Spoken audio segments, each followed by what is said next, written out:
Hello दोस्तों, स्वागत है आप सभी का नीलेश क्लासेज यूट्यूब चैनल में। तो दोस्तों, आज से हम क्लास 12th का एनसीईआरटी मैथ स्टार्ट करने वाले हैं और आज हम जिस चैप्टर के बारे में स्टडी करने वाले उस चैप्टर का नाम है इनवर्स ट्रिग्नोमेट्री फंक्शन, प्रतिलोम त्रिकोणमिति फलन। मैं आपको बता दूं कि इस चैप्टर से हर साल बोर्ड एग्जाम में 5 से 6 नंबर के क्वेश्चन पूछे जाते हैं। तो यह चैप्टर आपके लिए इम्पोर्टेंट चैप्टर है। तो चलिए आइए जानते हैं कि प्रतिलोम त्रिकोणमिति फलन क्या होता है। प्रतिलोम त्रिकोणमिति फलन को अच्छे से समझने और पढ़ने के लिए यदि आप पिछली कक्षाओं में त्रिकोणमिति फलन को पढ़ा होगा, काफ़ी अच्छे तरीके से समझे होंगे, तो आप इस चैप्टर को बहुत ही सरलता से हल कर लेंगे। और जो बच्चे पिछली कक्षाओं में अच्छे तरीके से नहीं पढ़े होंगे उनके लिए कुछ कठिनाइयाँ उत्पन्न होंगी। तो चलिए आइए देखते हैं कि प्रतिलोम त्रिकोणमिति फलन क्या होता है। प्रतिलोम त्रिकोणमिति फलन को जानने के लिए हम एक त्रिकोणमिति फलन ले लेते हैं, जैसे sine theta equal to x. देखिए, प्रतिलोम त्रिकोणमिति फलन को जानने के लिए हम एक त्रिकोणमिति फलन लिए हैं, जैसे sine theta equal to x. यहाँ इस फलन का अर्थ क्या है? इस फलन का अर्थ यह है कि थीटा कोण के लिए साइन का मान एक्स है। थीटा कोण के लिए साइन का मान एक्स है। या यदि हम यहाँ लेते tan theta equal to x, तो यहाँ भी अर्थ वही है, थीटा कोण के लिए tan का मान एक्स है। तो इसे हम इस प्रकार लिख सकते हैं, थीटा इक्वल टू साइन के power -1 x. Theta equal to tan के पावर -1 एक्स। और ये जो आप देख रहे हैं साइन के पावर -1 एक्स, इसे साइन इनवर्स एक्स पढ़ा जाता है, tan इनवर्स एक्स पढ़ा जाता है, न कि tan के पावर -1 एक्स। मैंने आपको बताया कि इसे tan इनवर्स एक्स पढ़ा जाता है। यदि आप cot theta equal to x लेते हैं तो इसके साथ भी वही होता, theta equal to cot inverse x. इसी प्रकार त्रिकोणमिति के सभी फलनों के लिए होता है, जैसे sine tan cot inverse x, तो जो शेष बचे है cos inverse x, sec inverse x और cosec इनवर्स एक्स। इसी प्रकार आप इन सभी फलनों को भी लिख लेंगे। मैंने आपको बता दिया कि theta equal to sine inverse x, tan theta equal to x, तो theta equal to tan inverse x, cot theta equal to x, तो theta equal to cot inverse x, cos theta equal to x, तो theta equal to cos inverse x, sec theta equal to x, theta equal to sec inverse x, और cosec theta equal to x, तो theta equal to cosec inverse x.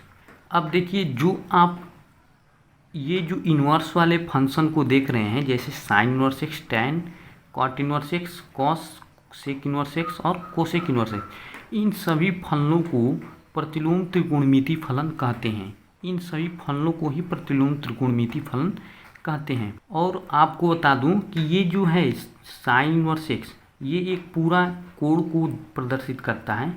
ये एक पूरा कोण होता है।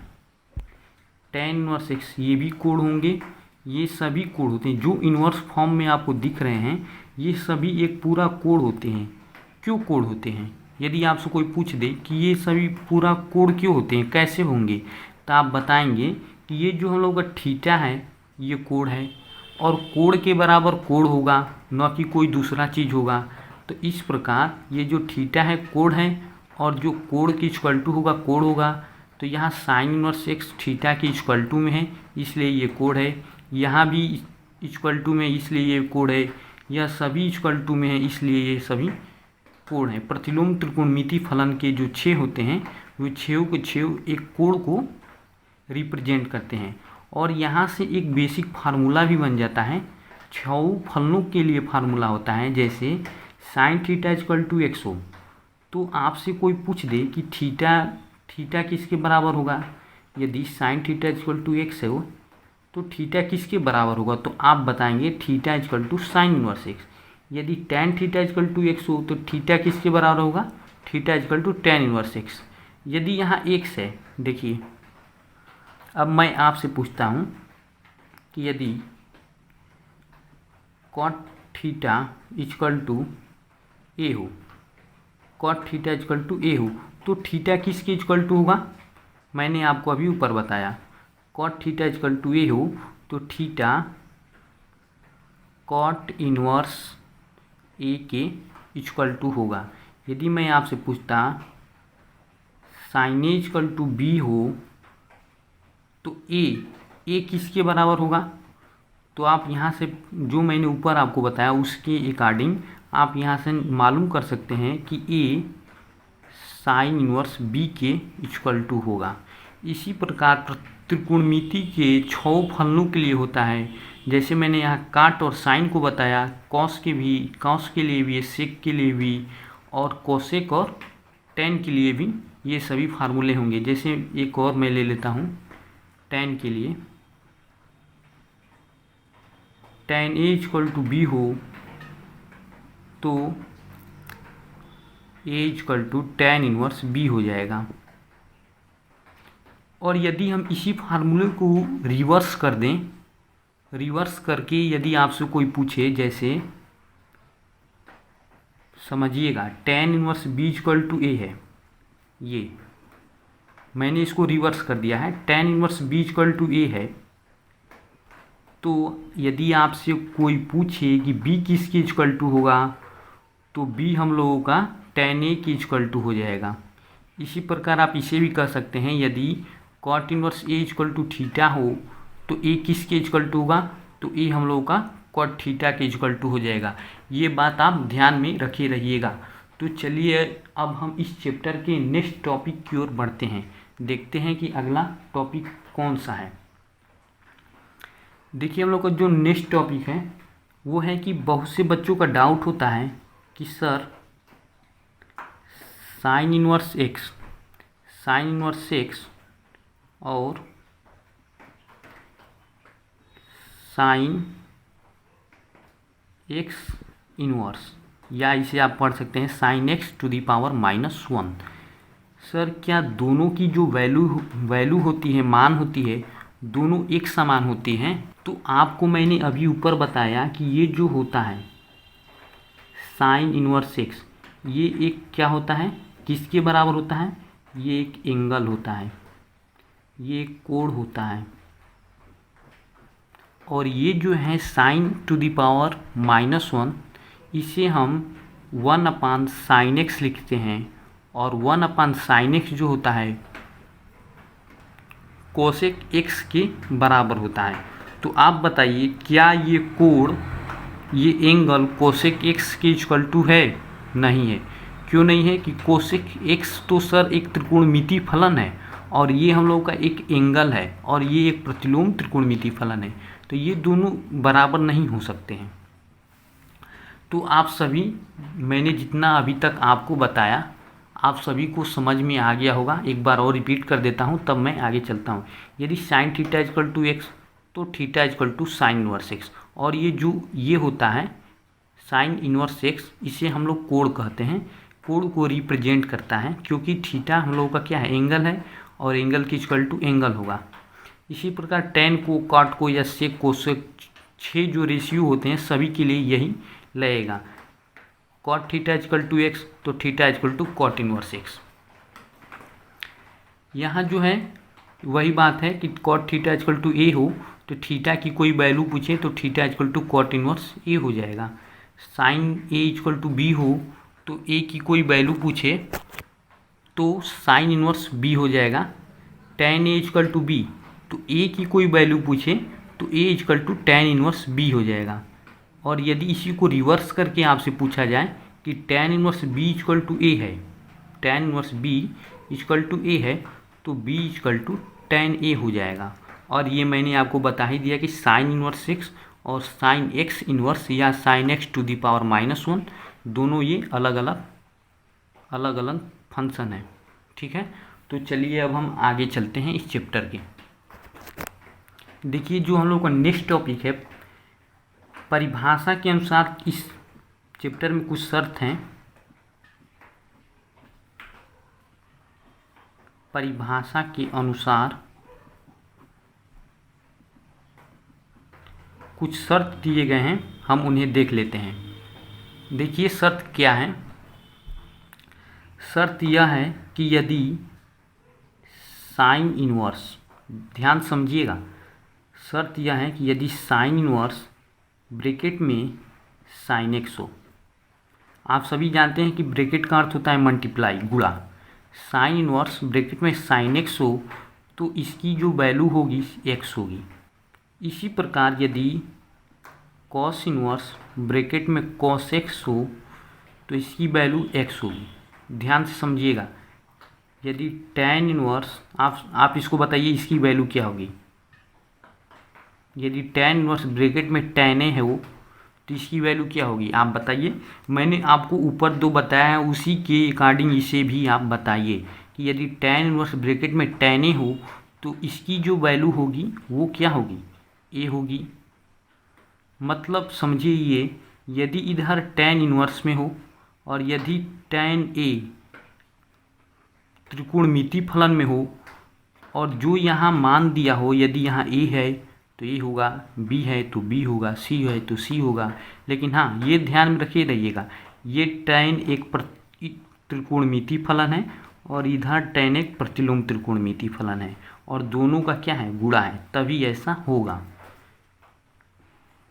Next चलिए, यदि cot इनवर्स cot x हो तो यहाँ x होगा। इसी प्रकार सेक और कोसेक भी होंगे और इसको एक और तरीके से लिखा जाता है जिसमें बच्चे कंफ्यूज हो जाते हैं, तो मैं उसको भी बता देता हूँ। देखिए यहाँ लिखा गया है साइन इनवर्स ब्रैकेट में sine x equal to x, तो इसे यदि हम इस प्रकार लिख दें कि साइन और ब्रैकेट में साइन इनवर्स एक्स, ये दोनों एक ही चीज़ है। साइन इनवर्स ब्रैकेट में साइन एक्स और यहाँ मैंने सबसे पहले साइन लिख दिया और ब्रैकेट में साइन इनवर्स एक्स लिख दिया, तो इसकी जो वैल्यू होगी एक्स होगी। tan इनवर्स ए लिख दिया तो इसकी वैल्यू ये हो जाएगी। तो आई होप गाइज आप सभी को ये जो मैंने अभी आपको बताया ये सभी समझ में आ गए होंगे। इसी प्रकार आप कॉट को भी, सेक को भी और कोसेक को भी लिख लेंगे। तो चलिए अब हम इस चैप्टर में जो नेक्स्ट टॉपिक है उसको देखते हैं कि नेक्स्ट पॉइंट क्या है, नेक्स्ट टॉपिक क्या है। देखिए जो हम लोग का नेक्स्ट टॉपिक है वो है मुख्य मान, प्रिंसिपल वैल्यू। मुख्य मान क्या होता है मैं आप सभी को बताता हूँ। जो हम लोग का नेक्स्ट टॉपिक है प्रिंसिपल वैल्यू, ये बहुत इम्पोर्टेंट है, आप इसे अच्छे तरीके से समझिएगा कि मुख्य मान क्या होता है। देखिए मुख्य मान हम उस मान को कहते हैं जो प्रत्येक त्रिकोणमिति फलन के लिए न्यूनतम मान होता है। तो देखिए जैसे मैं आपको बताता हूँ, एग्जाम्पल की सहायता से समझिए। जैसे आप सभी जानते हैं कि साइन 30 अंश का मान 1/2 होता है, साइन 30 अंश इक्वल टू 1/2 और sine 150 degree equal to 1/2, sine 319 degree equal to 1/2। यदि हम इसको रेडियन में लिख लें, इस साइड यदि हम इसको रेडियन में लिख लें, जो एंगल हमने यहाँ दिखाया है इसको हम रेडियन में लिख लें, तो साइन 30 अंश को हम लिखते हैं π/6। रेडियन में बदलना जानते हैं ना आप, तो देखिए रेडियन बदलने के लिए मैं आपको बता देता हूँ कि यदि 150 अंश को रेडियन में बदलना है तो इसमें हम π/180 से गुणा कर देंगे। तो π/180 से गुणा करेंगे, 0 से 0 कट जाएगा और इसे आप कटा दीजिए, 3 5 जा 15 और 3 6 जा 18, तो हो जाएगा साइन 5π/6, साइन 5π/6 और 319 डिग्री को आप बदलिए π/180 अंश से मल्टीप्लाई कर दीजिए, 0 से 0 कट जाएगा और इसे 13 3 जा 39 और 3 6 जा 18, साइन 13π/6। और देखिए जो ये आपको दिखाई दे रहे हैं साइन π/6, साइन 5π/6 और साइन 13π/6, इन सभी का मान 1/2 होगा, 1/2। तो हम लोग का जो टॉपिक है वो है मुख्य मान। मुख्य मान इनमें से किसको कहेंगे? इसका भी तो मान 1/2 है, इसका भी मान 1/2 है, इसका भी मान 1/2 है, तो मुख्य मान किसे कहेंगे? मुख्य मान न्यूनतम मान को कहते हैं। तो सबसे न्यूनतम कौन है? 30 अंश π/6, तो हम इसी को मुख्य मान कहेंगे। समझ में आ गया होगा। यदि हम कॉस को भी लेते हैं तो उसमें से जो जिसका मान सबसे न्यूनतम आता है उसी को हम मुख्य मान कहते हैं। और मुख्य मान के लिए एक परिसर होता है, एक रेंज होता है कि जो आखिर न्यूनतम जो मान है वो कहाँ से कहाँ तक होगा, किससे स्टार्ट होकर कहाँ तक होगा, मुख्य मान का रेंज क्या है? देखिए, मुख्य मान का एक रेंज होता है, मुख्य मान का एक रेंज होता है कि मुख्य मान का जो न्यूनतम मान है उसकी सीमा कहाँ से कहाँ तक होगी। तो आइए अब हम उस रेंज को देखते हैं कि मुख्य मान की सीमा कहाँ से कहाँ तक है।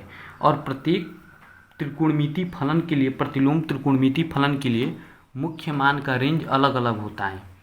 तो चलिए देखिए, ये है हम लोगों का मुख्य मान। देखिए इधर मैंने लिखा नहीं है, ये हम लोगों का फलन है और इधर ये है मुख्य मान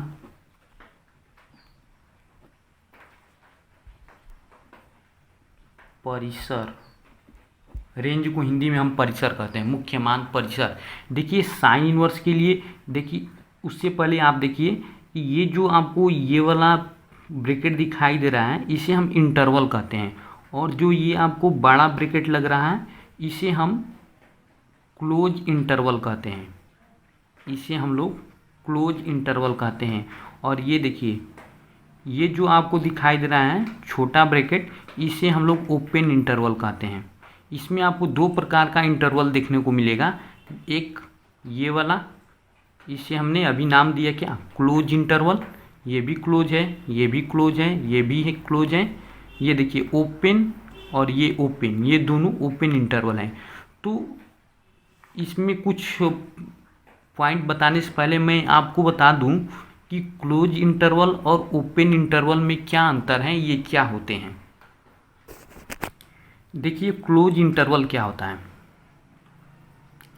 क्लोज इंटरवल, मान लीजिए कि ये एक नंबर लाइन है, संख्या रेखा, और संख्या रेखा यहाँ पर मैंने दर्शाया है 2 और यहाँ पे मैंने दर्शाया 6। ये एक नंबर लाइन है संख्या रेखा, और मैंने इस संख्या रेखा पर यहाँ कोई बिंदु है 2 और यहाँ कोई बिंदु है 6। तो यहाँ आएगा 3, यहाँ आएगा 4, यहाँ आएगा 5, यहाँ आएगा 6। जो यहाँ से वैल्यू स्टार्ट होंगी, और 6 तो यहाँ है, ये नहीं रहेगा। जो यहाँ से वैल्यू स्टार्ट है और 5 तक, यदि हमें इन्हें लिखना हो तो हम इसे ओपन इंटरवल में लिखेंगे कि 2 से 6। मतलब ओपन इंटरवल का अर्थ यह है कि जो ये साइड वाली जो नंबर हैं, जो दोनों के साइड वाली नंबर है, ये शामिल नहीं होंगी। और जो यदि इसे हम क्लोज इंटरवल में इसको लिखना होता तो हम इसे इसी प्रकार लिखते 2 6, और इसका अर्थ यह है कि 2 से लेकर 6 तक की सभी मान, 2 से लेकर 6 तक की सभी मान, 2 से लेकर मतलब 2 भी आ जाएगा, और इसका अर्थ है कि 2 से बड़ी और 6 से छोटी। तो 2 से बड़ी 3 4 5, 6 से छोटी कर दिया 5 पर, बस ये समाप्त हो जाएगा।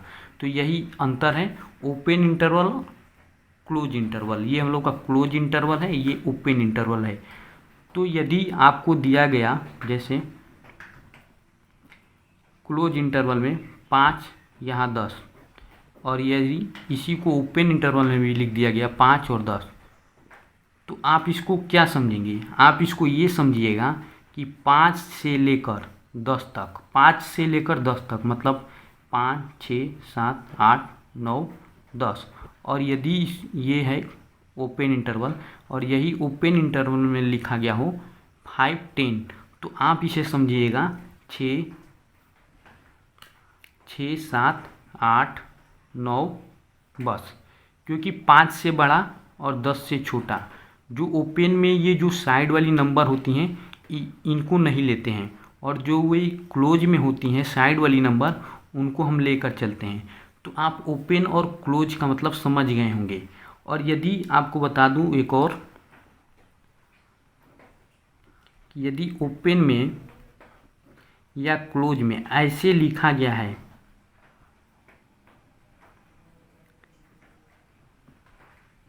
ऐसे लिख दिया गया हो ओपन और क्लोज में, यहाँ माइनस का चिन्ह देकर मझला ब्रैकेट में, मझला कोष्ठक में कुछ भी लिख दिया गया हो, तो इसका मतलब क्या होता है उसमें आपको अभी काम लगेगा। देखिए इसका अर्थ क्या हो गया। मैंने आपको इसका मतलब बताया 5 से लेकर 10 तक, 5, 6, 7, 8, 9, 10, इसका मतलब यह। और इसका मतलब इसमें केवल 7 नहीं रहेगा, इसमें केवल 7 नहीं रहेगा।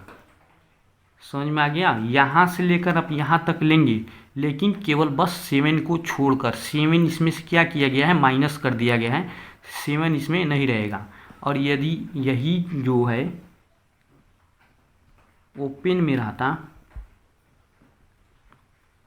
तो इसमें क्या होता, इसमें ये होता, मैंने आपको बताया कि ओपन वाली में ये दोनों बस वैल्यू नहीं लेंगे, इनके बीच जितनी वैल्यू आएंगी उन सभी को लेंगे। जैसे 6, 7, 8, 9, 10, 10 को भी नहीं लेंगे, केवल 9 तक, 6, 7, 8, 9। और देखिए ये इसमें से कह रहा है कि 7 माइनस कर दिया गया है, तो आप 7 को भी नहीं लेंगे। इस पूरे का अर्थ यह है। तो आपको इस पूरे का जो अर्थ होगा 6, 8 और 9। अब आप काफ़ी अच्छे तरीके से समझ गए होंगे कि ओपन इंटरवल और क्लोज इंटरवल। क्लोज इंटरवल इसे हम क्लोज कहते हैं और ये ओपन होता है। क्लोज इंटरवल और ओपन इंटरवल में आप समझ गए होंगे। और उसके साथ ही यदि क्लोज इंटरवल में ऐसे लिखा हो तो इसका भी अर्थ समझ गए, और ओपन इंटरवल में इस प्रकार लिखा हो तो इसका भी अर्थ आप समझ गए। तो अब चलिए हम चलते हैं अपने मुख्य मान को, जो रेंज है, मुख्य मान का जो रेंज है उसे देख लेते हैं। देखिए हम लोग को मुख्य मान, ये इधर जो लिखा है फलन, फलन में sine inverse, cosec inverse, sine का व्युत्क्रम कोसेक इनवर्स, कॉस का व्युत्क्रम सेक इनवर्स, और टैन इनवर्स, और टैन इनवर्स का व्युत्क्रम कॉट इनवर्स। तो देखिए मुख्य मान, फलन और मुख्य मान परिसर। साइन इनवर्स के लिए जो मुख्य मान का परिसर होता है, परिसर मतलब सीमा होती है, रेंज होता है, वो होता है -π/2 से +π/2, मतलब -90 से +90 तक। और ये किस इंटरवल में लिखा गया है, क्लोज इंटरवल में, मतलब -90 से और +90 तक जितनी वैल्यू आएंगी वो सभी साइन इनवर्स के लिए मुख्य मान होंगी। अब देखिए कोसेक इनवर्स में, कोसेक इनवर्स में मामूली थोड़ा सा डिफरेंस है कि ये भी देखो जो लिखा गया है क्लोज इंटरवल में, और इसका भी अर्थ यही है -90 से +90 तक। केवल इसमें जीरो नहीं आना चाहिए, केवल आप इसमें जीरो को छोड़कर -90 से +90 तक की जितनी वैल्यू होंगी सभी कोसेक इनवर्स के लिए क्या होंगी, मुख्य मान होंगी। केवल उसमें जीरो आप नहीं लेंगे। इसी प्रकार कॉस के लिए देखिए, कॉस के लिए जो मुख्य मान का रेंज है वो जीरो से लेकर पाई तक होंगी, 0 से लेकर पाई तक, मतलब 0 से लेकर 180 तक कॉस इनवर्स के लिए रेंज होगा। और ये क्लोज इंटरवल में लिखा है, तो आप समझ गए होंगे कि कॉस इनवर्स के लिए मुख्य मान का रेंज क्या होता है। अब देखिए सेक इनवर्स के लिए, सेक इनवर्स के लिए मुख्य मान का रेंज है 0 से लेकर पाई तक, मतलब 0 से लेकर 180 तक। इसमें केवल क्या आएगा, क्या नहीं आएगा, तो वो है 90 अंश। 0 से आप जाएंगे तो बीच में 90 अंश आएगा, केवल आप उसे छोड़ देंगे तो वो हम लोगों का सेक इनवर्स का मुख्य मान हो जाएगा, मुख्य मान का रेंज हो जाएगा। अब देखिए जो नेक्स्ट है टैन इनवर्स, टैन इनवर्स के लिए जो मुख्य मान का रेंज है -90 से बड़ा और +90 से छोटा, -90 से बड़ा और +90 से छोटा। क्योंकि ये जो ओपन इंटरवल में ये जो साइड वाली नंबर होती हैं इन्हें हम नहीं लेते हैं, मैंने आपको अभी बताया। और टैन का व्युत्क्रम कॉट जो है उसके लिए देखिए रेंज क्या है, 0 से बड़ा और 180 से छोटा। तो एक बार और देख लीजिए, साइन का आप याद रखिए तो आपको कोसेक का भी याद हो जाएगा। यदि आप साइन का याद रखते हैं तो ये आपको कोसेक का भी याद हो जाएगा। जैसे साइन इनवर्स -π/2 π/2 क्लोज इंटरवल, तो कोसेक का सेम वही है, केवल इसमें 0 नहीं होगा। कॉस का देखिए, कॉस का 0 पाई क्लोज इंटरवल, तो सेक का जो व्युत्क्रम होगा, कॉस का जो व्युत्क्रम होगा सेक, उसमें केवल π/2 नहीं होगा। और टेन का देखिए, टेन का जो है ओपन इंटरवल -π/2 + π/2 तक। तो कॉट इनवर्स का जो हो जाएगा, कॉट इनवर्स का चेंज है, इसे बस केवल आप याद रखे रहिएगा। और आपको ये सभी वैल्यू याद करना पड़ेगा क्योंकि ये इम्पोर्टेंट है, वेरी वेरी इम्पोर्टेंट। आपके बोर्ड एग्जाम में 1 नंबर में पूछे जाते हैं, या आप इस चैप्टर की एक्सरसाइज को लगाएंगे, इस चैप्टर के क्वेश्चन को लगाएंगे तो आपको ये फार्मूला काम आएगा। और इसे कॉम्पिटिटिव एग्जाम में भी 1-1 नंबर में पूछे जाते हैं, तो आप इन सभी को याद रखे रहिएगा। अब हम चलते हैं इस चैप्टर की जो नेक्स्ट है, नेक्स्ट हम लोग का थ्योरी है, समझना है, वो है इस चैप्टर का फार्मूला। तो चलिए आइए हम इस चैप्टर के फार्मूले को एक एक फार्मूले को देख लेते हैं। देखिए ये है इस चैप्टर का फार्मूला। इस चैप्टर में कुछ प्रमेय दिए गए हैं और प्रमेय में फार्मूले दिए गए हैं, तो मैं प्रमेय के साथ आपको फार्मूले भी बताता चलूँगा, ठीक है। तो चलिए आइए देखते हैं। देखिए यदि साइन ब्रैकेट में साइन इनवर्स एक्स, मैंने आपको इसे पहले भी बताया है, साइन ब्रैकेट में साइन इनवर्स एक्स तो इसका मान एक्स, कॉस ब्रैकेट में cos inverse x x, tan bracket में टैन इनवर्स ए होता तो ए हो जाता, ठीक है। अब चलते हैं प्रमेय। आपको ये सभी समझ में आ गए होंगे क्योंकि मैंने आपको पीछे इसे बता भी दिया है और इसमें कुछ नहीं है। सेक इनवर्स एक्स एक्स हो जाएगा, ए है तो यहाँ ए हो जाएगा, बी है तो यहाँ बी हो जाएगा। अब चलिए चलते हैं प्रमेय 2 में फार्मूले को देखते हैं। प्रमेय 2 देखिए, यदि आपको दिया गया है कि साइन इनवर्स एक्स को आप कोसेक इनवर्स 1/x लिख सकते हैं, और यदि आप कोसेक इनवर्स एक्स दिया हो, रिवर्स कर दिया इसी का, कोसेक इनवर्स एक्स दिया हो तो आप इसे साइन इनवर्स 1/x लिख सकते हैं।